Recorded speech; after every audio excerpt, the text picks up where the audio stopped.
কাম, ক্রোধ, লোভ এই তিনটি হলো নরকের তিনটি দরজা, তিনটি দ্বার। এমনটাই বলেছেন স্বয়ং ভগবান শ্রীকৃষ্ণ গীতাতে। যখন আমরা কোনো বিষয়বস্তু পাওয়ার ইচ্ছা প্রকাশ করি তখন সেটিকে বলা হয় লোভ।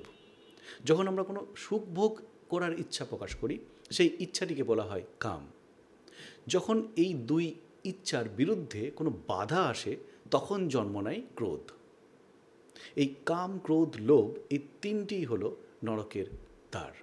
আসলে সাংসারিক বস্তু আর ব্যক্তির উপর আমাদের বিশেষ গুরুত্ব দেওয়ার জন্য এই কাম, ক্রোধ, লোভ এই তিনটি ইচ্ছার জন্ম হয়।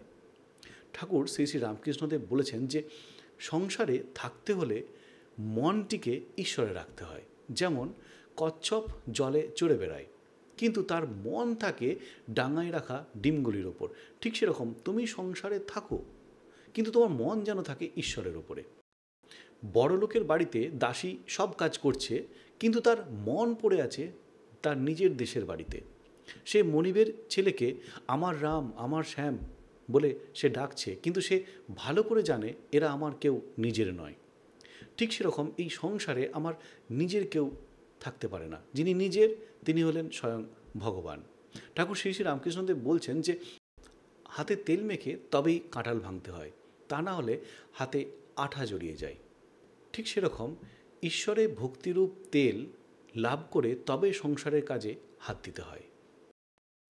ঈশ্বরে ভক্তি লাভ না করে যদি সংসারে যাও তাহলে আরও জড়িয়ে পড়বে, বিপদ, শোক, তাপ এসবে অধৈর্য হয়ে যাবে, আর যত বিষয় চিন্তা করবে ততই আসক্তি বাড়বে।